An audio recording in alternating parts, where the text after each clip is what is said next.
Civil सेवा की तैयारी करने वाले हर एक छात्र के जीवन में तैयारी के दौरान यह समस्या जरूर आती है। सबसे पहली चीज, एक जल्दीबाजी होना। मतलब आप जब तैयारी कर रहे होगे तो आपको जल्दबाजी करने का बार बार मतलब हर चीज में लगेगा। मतलब एक डर का माहौल आप खुद क्रिएट करते हो। आपको लगेगा टाइम ही नहीं है मेरे पास। तो जैसे मान लीजिए हो सकता है अगले साल आपको एग्जाम देना हो, तो आप एक पैनिक सिचुएशन अभी क्रिएट कर रहे होंगे कि मेरे पास टाइम ही नहीं है। मतलब मेरे पास टाइम बहुत कम है, कम टाइम पे मुझे इतना बड़ा सिलेबस कंप्लीट करना है और कैसे हो पाएगा। तो इससे क्या होगा, दिमाग में जो शांति है वो धीरे धीरे भंग हो रही होगी। आपको लग रहा होगा मैं तैयारी ही कर रहा हूं या कुछ और भी चल रहा है मेरे लाइफ में। मतलब मैं इधर का ये संभाल रहा हूं तो ये छूट रहा है, ये संभाल रहा हूं तो ये छूट रहा है, ये संभाल रहा हूं तो ये छूट रहा है। ये कहानी हर एक एस्पिरेंट की लाइफ की है। तैयारी जब शुरू होती है तब जोश ज्यादा होता है। तैयारी जैसे जैसे आगे बढ़ेगी बीच बीच में कई सारे ब्रेकडाउन आएंगे। मान लीजिए हो सकता है आपका काफी सारा कोर्स पेंडिंग पड़ा रह जाए। हो सकता है जो गति आपको चाहिए स्टडी की वो गति आपको मिल नहीं पा रही, अभी भी आप वो ट्रैक में नहीं आ पा रहे हैं। डेली आप सोचते होंगे कि यार कल से पढ़ूंगा, कल से भी बढ़िया से पढ़ूंगा जबरदस्त तरीके से, फिर कल से बढ़िया से पढ़ूंगा, फिर कल से बढ़िया से पढ़ूंगा, फिर अगले दिन से बढ़िया से पढ़ूंगा, अब अगले महीने से बढ़िया से पढ़ूंगा, अब नया साल आ रहा है तो बढ़िया से पढ़ूंगा। ये हर एस्पिरेंट की कहानी है, कोई आप अकेले नहीं है। लेकिन कुछ चीजें अलग होती हैं जिनका सिलेक्शन हो जाता है। ये सब सबके लाइफ में चलता है। मतलब एक उलझन सी बनी रहती है, सबके अंदर डाउट होता है, संशय होता है, ये छूटा हुआ है, ये छूटा हुआ, इतना बड़ा सिलेबस है तो वो तो होगा। अब यहां पे एक बात चीज बता रहा हूं, आप तैयारी के दौरान सबसे पहले मन को शांत रखें, भ्रम की स्थिति से बचें। अब मन को शांत कैसे रखेंगे, जैसे लाइक अभी आपको लग रहा होगा अरे अब तो एग्जाम आने ही वाला है, अब तो बचे ही 5 महीने हैं, 4 महीने हैं, 3 महीने हैं, तो ये वाली अशांति ना रखें, मन को शांत रखें, है ना। यदि आपको लग रहा अभी 3 महीने बचे हैं, बहुत कुछ पड़ा हुआ है, मैं तो पढ़ ही नहीं पा रहा हूं, इतना पढ़ना चाहिए तब हो पाएगा, अरे आपके इस उलझन करने से आपका सिलेबस कंप्लीट नहीं हो जाएगा। सिलेबस एक ही तरीके से कंप्लीट होगा कि आप एक लय के साथ लगे हुए हैं कि नहीं। जल्दबाजी नहीं करनी, शॉर्टकट नहीं ढूंढना है। जल्दबाजी नहीं करनी, शॉर्टकट नहीं ढूंढना है, लय के साथ लगे रहना है। एक पैनिक कंडीशन नहीं क्रिएट करनी अपने ऊपर, समझिए बात को।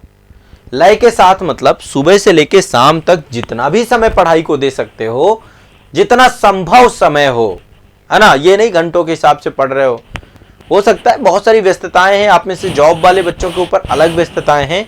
तो सबसे पहली चीज आपको लय नहीं तोड़नी। लय का मतलब जितना भी संभव समय आपके पास है वो अपनी प्रिपरेशन को दीजिए। अब यहां पे जहां पे संभव समय की बात कर रहा हूं, सोने का समय, सोना पड़ेगा भाई। आप अच्छा सोओगे नहीं तो अच्छा आउटपुट नहीं ले पाओगे, काम नहीं कर पाओगे।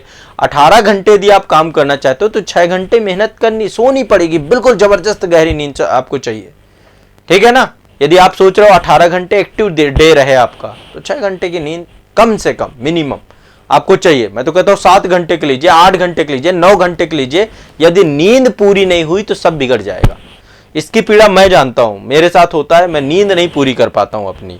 मुझे नहीं पता लास्ट टाइम कब चैन से सोए थे। मतलब जैसे एक होता है ना कि पूरा सुकून के साथ सोया था, वो लास्ट टाइम मुझे पता नहीं है। बहुत पहले वो हो गया, बीत गया टाइम, जब से मैं जो है आप लोगों की, क्योंकि आमतौर कभी 4 घंटे की नींद, कभी 3 घंटे की नींद, कभी 2, अरे नहीं हो पाता भाई। नींद चाहिए, प्रॉपर नींद चाहिए, सुकून से नींद चाहिए, है ना। कभी कभी कभार जो है 5-6 घंटे की नींद मिल गई तो बहुत बड़ी बात है, लेकिन 7-8 घंटे की नींद लो। पहले नींद को गड़बड़ मत करो, इसलिए मैं कह रहा हूं संभावित संभव सबसे ज्यादा समय जो आप कर रहे हैं।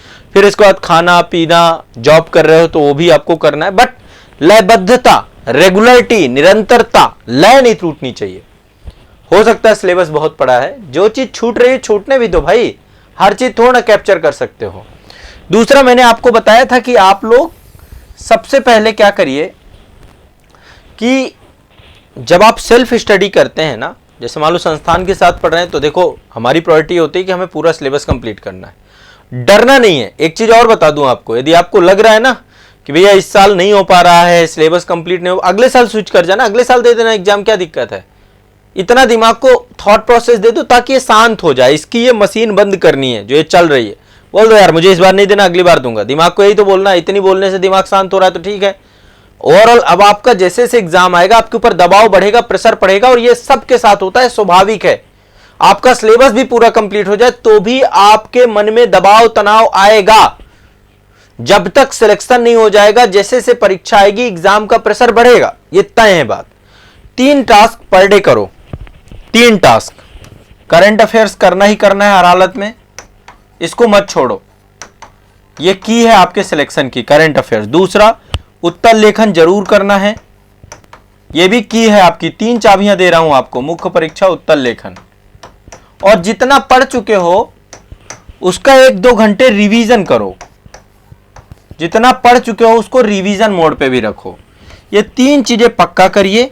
साथ में मैंने आपको बताया था कि आप एक अपनी रिसर्च बुक बनाइए, रिसर्च बुक में अपने सिलेबस का और प्रीवियस ईयर क्वेश्चन पेपर का रिसर्च करके लिख के रखिए कि क्या क्या आपको पढ़ना है, क्या क्या आपको छोड़ना है। ये आपको बिल्कुल क्लियर होना चाहिए, क्योंकि सब पढ़ने लग जाओगे तो भी सिलेबस बहुत बड़ा है। और कई बार क्या होता है, यदि रिसर्च बुक नहीं होती तो हम गलत पढ़ डालते हैं, मतलब साल भर पढ़ा तो बहुत, लेकिन वो नहीं पढ़ा जो एग्जाम के लिए जरूरी है। तो गलत पढ़ने के लिए बचने के लिए जरूरी है कि एक कॉपी बना ली जाए, जिस कॉपी पे और हर 2-3 दिन में उसको पलटा जाए। उस कॉपी में रिसर्च किस चीज की होगी, सिलेबस की और प्रीवियस ईयर क्वेश्चन पेपर की, तब तो उसका कोई मतलब है, प्रासंगिकता है। ठीक है, तो पढ़ना है, मतलब पहली बात तो दिमाग में एक बात बैठाओ कि मुझे केवल पढ़ना है और मुझे अदर कोई काम नहीं करना, मेरे पास दूसरा काम ही क्या है पढ़ाई के अलावा। मैं तो पढ़ने के लिए ही पैदा हुआ हूं ना, मेरा एटलीस्ट काम ही पढ़ने के लिए है ना। अभी मेरा जीवन पूरी तरह से पढ़ने के लिए समर्पित है, तो पढ़ना है, खत्म बात। इसको इतना पैनिक मत क्रिएट करो कि नहीं पढ़ने को हवा बना दिया आपने। चल रहा है, प्रॉपर रूटीन में चलते रहो बस सुबह शाम तक। उसको लेकर यदि जितना ओवर थिंकिंग करोगे, ये छूट रहा है, ये नहीं छूट रहा है, ये बढ़ रहा है, ये नहीं, ये स्वाभाविक है, एग्जाम टाइम पे सबके साथ होता है ना। आप तो ऑलरेडी इतने सारे एग्जाम दे करके आए हुए हो, आपने ग्रेजुएशन का एग्जाम दिया होगा, 12th का दिया होगा, उसमें भी प्रेशर रहा होगा, कुछ ना कुछ तो दबाव रहता है ना। ये तो करियर का एग्जाम है, इतना बड़ा एग्जाम है, इतने सारे सब्जेक्ट हैं, इतना कॉम्प्लिकेशन है इसमें।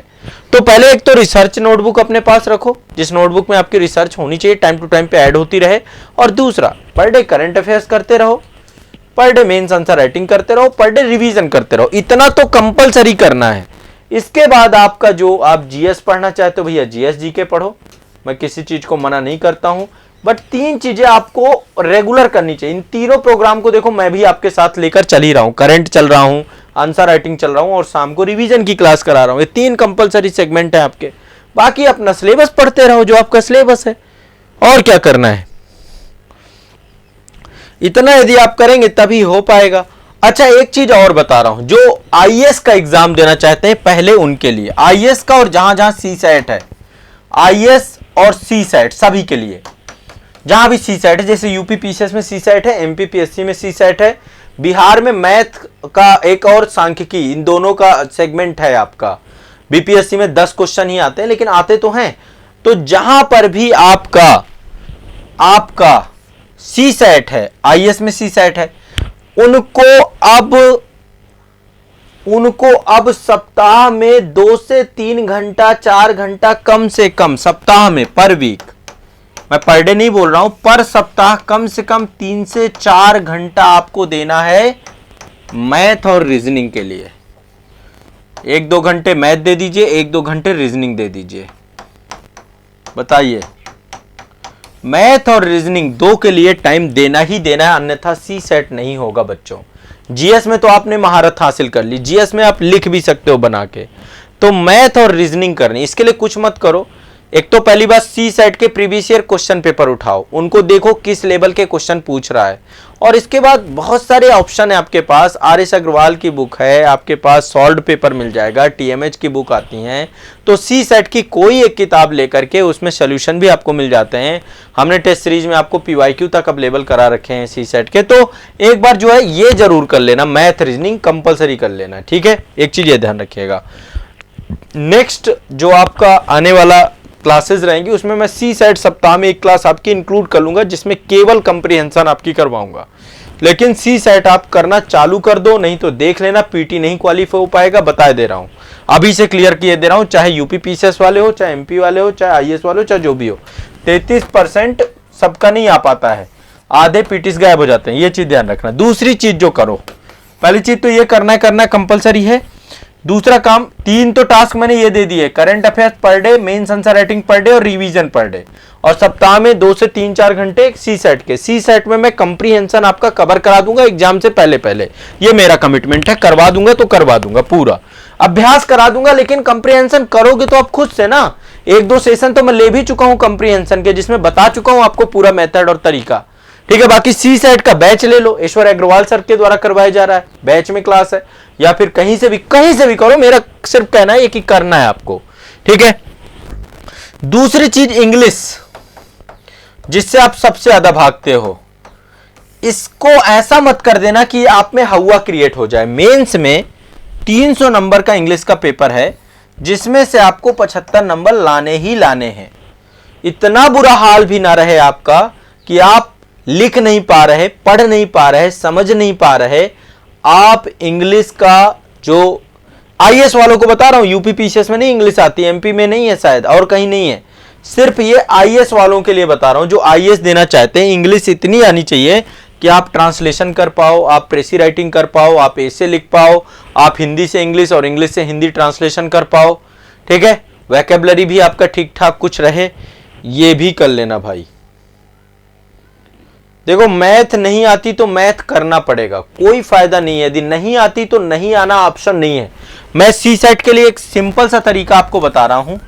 प्रीवियस ईयर क्वेश्चन पहले लेना है, और या फिर एक टीएमएच की बुक ले लो, टाटा मैकग्रा हिल का जीएस मैनुअल आता है आपका, जीएस मैनुअल, ये ले लो, आप संस्थान से मंगा लो, आपको आजाद पब्लिकेशन की साइट में मिल जाएगा।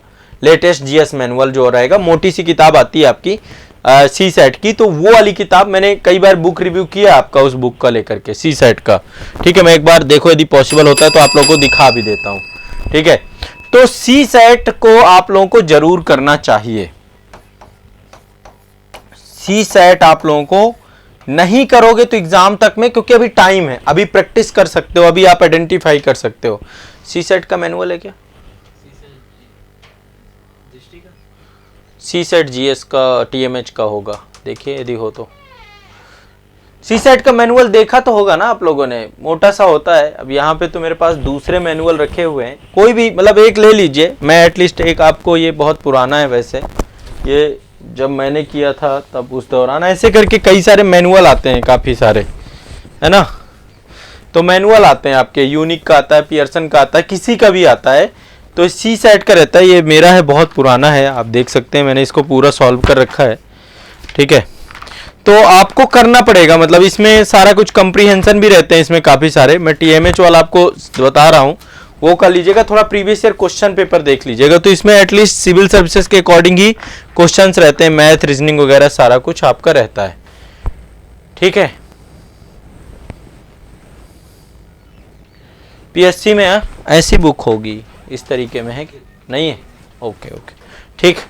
तो आप संस्थान से मंगवा सकते हैं, ठीक है। यहाँ पे आपको उपलब्ध हो जाएगा, आप यहाँ पे ऑर्डर कर देंगे, वेबसाइट पे आपको मिल जाएगा, वेबसाइट से आप कर देंगे। पीएससी में इंग्लिश आती है तो बहुत ज़्यादा नहीं आती, नॉर्मल इतना तो होना चाहिए कि एक कंप्रीहेंशन आ रहा है तो आप उसे रिजॉल्व कर लो, सॉल्व कर लो। इतनी बुरी भी स्थिति आपकी नहीं होनी चाहिए, फिर तो क्या फ़ायदा, सब बेकार हो जाएगा। सुमन जी क्या कह रहे हैं भाई? सर मेरा जनवरी में एग्ज़ाम है सीटेट का, समझ में नहीं आ रहा कि फोकस किस पे रखूं। बैक पेन की वजह से बैठकर पढ़ने में बहुत प्रॉब्लम हो रही है। देखो, बैक पेन की तो पहले तो आप डॉक्टर को दिखाओ, जो भी डॉक्टर है, फिजियोथेरेपिस्ट है या फिर जहाँ पर भी आप दिखा रहे हो, पहले उससे प्रॉपर सलाह लो। डॉक्टर कई बार बैक सपोर्ट के लिए आपको कई सारी चीज़ें बताता है। बैक सपोर्ट के लिए आपको बैक में एक पट्टा बांधने के लिए भी दे देगा, तो आपको कैसे करना है उसको लेकर के पहले एक बार डॉक्टर सलाह लो। देखो, जिसको भी हेल्थ इशू है उसको स्वयं डॉक्टर ना बने, पहली चीज़ बता रहा हूँ। बहुत सारे डॉक्टर के पास जाइए, वो आपको सारी सलाह देगा, सारे सजेशन देगा, नहीं तो रोग पालना नहीं है शरीर में, है ना। रोग नहीं पालना है शरीर के अंदर के, रोग पाले बैठे हुए हो और पढ़ रहे हो मन मार करके। थोड़ा सा पैसा खर्च होगा, डॉक्टर को फीस लगेगी दिखाने की, दवाएं देगा, दवाओं का पैसा खर्च होगा। हेल्थ प्राइमरी है, तभी पढ़ाई हो पाएगी, विदाउट हेल्थ पढ़ाई नहीं हो पाएगी। तो इमरजेंसी में लिया करो, थोड़ा सीरियस लिया करो दवा, जब भी कभी भी कोई बीमारी हो, नहीं फिर धीरे धीरे अचानक से ब्लास्ट होता है, फिर पता नहीं चलता क्या हो गया, ठीक है ना। तो पहले तो ये काम कर लो। और दूसरा क्या है, यदि आप कोई दूसरा चीज दे रहे हो, मान लो बीच में एग्जाम ही आ जा रहे हैं, आपके पीजी के एग्जाम आ रहे हैं, उनको दे लो इत्मीनान से, क्यों इतना ज्यादा खींचतान कर रहे हो? दो डाले क्यों, दो के चक्कर में क्यों पड़े? आज मेरे पास एक गार्जियन का फोन आया, उन्होंने मतलब अभी उनकी बच्ची की एज 21 साल नहीं हुई है, बट वो चाह रहे हैं कि दूसरा एग्जाम दे, वो कोई भी एग्जाम आ रहा है जिसमें 18 साल की एज या उससे, मतलब ऐसे भी एग्जाम होते हैं, डिफेंस सर्विसेज के कई सारे एग्जाम है, तो वो चाह रहे थे दें।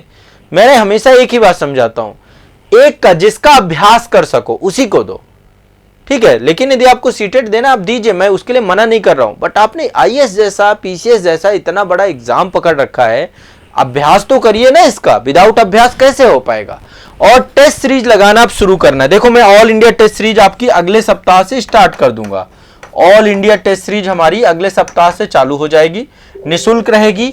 और जो आजाद एकेडमी लर्निंग ऐप, आपका जो ऐप रहेगा उसमें रहेगा। अभी नया एप्लीकेशन आपका जो हमारा डेवलप हुआ है उसी में आपकी रहा करेगी, निःशुल्क रहेगी, फ्री ऑफ कास्ट। तो इसमें मैं आपके सेक्शन वाइज क्वेश्चन रखा करूंगा प्रीलिम्स के। तो एक तो ये वाली टेस्ट सीरीज आप ज्वाइन कर लेना सभी लोग, ऑल इंडिया टेस्ट सीरीज आप लोग ज्वाइन कर लेना, मेरा आप सभी से आग्रह रहेगा, सभी बच्चों से, क्योंकि ये टेस्ट सीरीज आपको बहुत काम करेगी। इसमें बहुत सारे क्वेश्चंस मैं आपके पीवाईक्यू भी डाल दूंगा, कुछ नए क्वेश्चंस भी बनाऊंगा, हर तरीके की चीजें आपको यहाँ पे उपलब्ध कराने की, और बहुत अच्छे क्वेश्चन, यूपीएससी के क्वेश्चन भी रहेंगे, स्टेट पीएससी के क्वेश्चन भी रहेंगे, सब कुछ निगेटिव मार्किंग के साथ रहेगा। तो एक तो ये ज्वाइन कर लेना, ठीक है।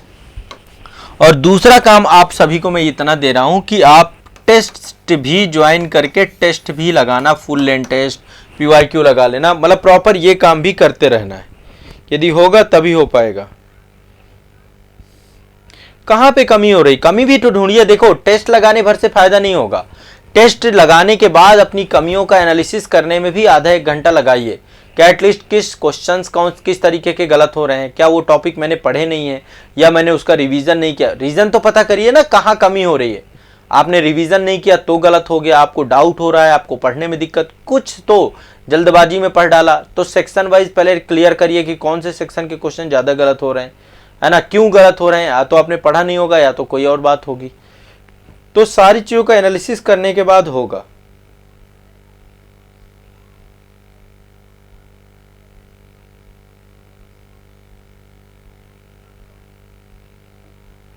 देखो क्लासेस समय के साथ संस्थान की पूरी अपडेट हो रही है। अब तो लाइव सेशन भी है ना आपके तो सारे बैच लाइव कर दिए गए हैं, ठीक है, लाइव बैच हो गए हैं। तो जो भी संस्थान में क्लासेस हो रही है, लगभग 5 सेशन आपको रेगुलर लेना है, और समय के साथ पूरा कंटेंट हम चेंज करते जा रहे हैं। तो आपको तय करना है, आपको समय के रहते क्लास कंप्लीट कर लेनी है। यदि कोई कंटेंट अपडेट होता है आप दोबारा भी देख लीजिए, आपके लिए तो हमने काम आसान कर रखा है ना, कि आपको चीजें बेस्ट से बेस्ट दें। तो ये हमारा कमिटमेंट है और वो चीजें चलती रहेंगी।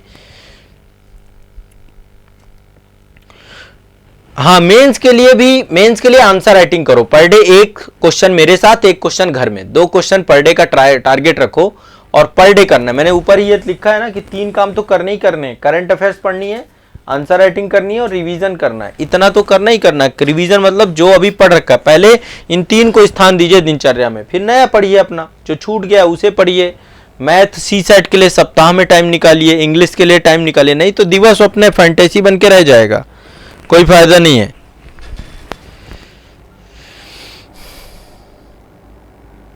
देखिए यदि आप किसी का ऑप्शनल हिंदी है, हिस्ट्री है, कोई भी वैकल्पिक विषय हो, साथ साथ उसे भी लेकर के चलो। आप ये मत सोचो कि वैकल्पिक विषय पहले कर लेंगे, बाद में कर लेंगे, तब टाइम मिलेगा तब कर लेंगे। पर डे उसको भी कैसे भी करके सप्ताह में टाइम देते जाओ, ताकि वो समय के साथ कंप्लीट होता जाए और उसका रिवीजन होता जाए। तो अलग से नहीं करना होता कि आप पहले 3 महीने जीएस छोड़ देंगे, पहले ऑप्शनल ही पढ़ेंगे, पॉसिबल ही नहीं। साथ साथ उसको भी मैनेज करो। देखो जो लोग अभी ही तैयारी चालू किए वो तो सोचे मत 1-2 साल, लेकिन जिन्होंने 1-2 साल 3 साल दे दिए हैं, अब एग्जाम देना है, तो थोड़ा फोकस्ड हो जाओ और कुछ प्रोग्राम अपना लो, जैसे टेस्ट सीरीज, जैसे करंट अफेयर्स, जैसे मेंस आंसर राइटिंग, है ना। इतना तो करना ही करना है बेसिक आपको, नहीं तो तैयारी सब वही है, भीड़ का हिस्सा बने हुए, और कोई फायदा है नहीं, ठीक है ना। तो चलिए आज के लिए मैं इतना ही रखूंगा, और डरना नहीं है, डरने से कुछ नहीं होगा, लयबद्ध रहना है। जो पढ़ रहे हो पढ़ते चले जाओ, सिलेबस कंप्लीट करते चले जाओ, सिलेबस का रिसर्च बुक अपने साथ रखो, एक रिसर्च बुक रखो। और शायद मेरे ख्याल से आप में से जो भी बच्चा मेरे पास आया, मैं सबसे पहले रिसर्च का काम कराता हूं कि पहले जाओ और देख के आओ, इस एग्जाम को देख के आओ, क्या एग्जाम है, कितने क्वेश्चन कर पा रहे हो, कैसे क्वेश्चन आ रहे हैं, क्या प्रकृति है। नहीं, गलत मत पढ़ डालना, गलत पढ़ना फिर वो बहुत अपराध हो जाता है। अरे हमें सेलेक्ट होने के लिए पढ़ना है, गलत पढ़ने का कोई फायदा नहीं है, ये जरूरी है।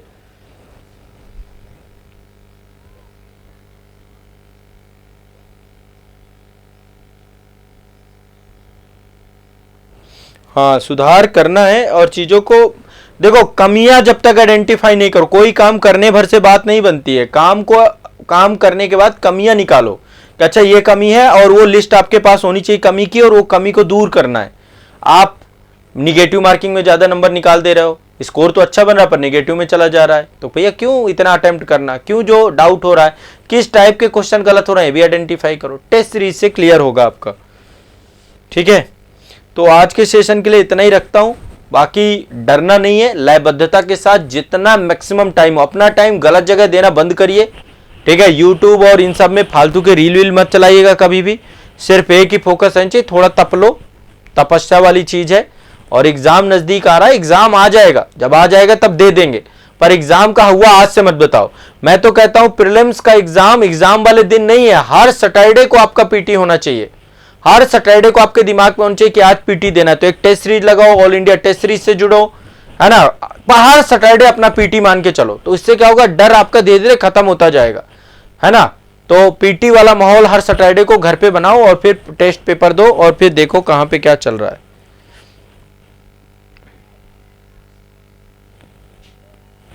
ठीक है, चलिए।